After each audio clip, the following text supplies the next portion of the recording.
is going to church enough to just follow Jesus?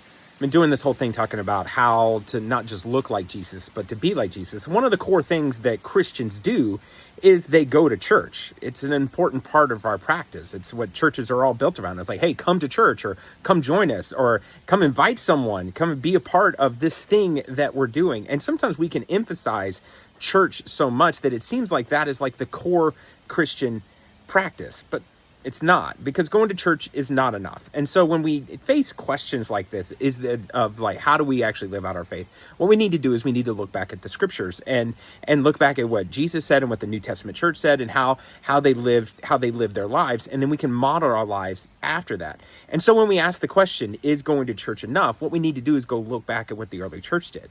So if we look at Acts chapter 2, verse 46, it's talking about the early church. This is right after a whole bunch of people, over 3,000 people came to believe in Jesus in Jerusalem. And it says in verse 46, it says, they met together daily in the temple courts, and they came together and broke bread and ate in each other's homes with glad and sincere hearts. And so what we can say from this verse is that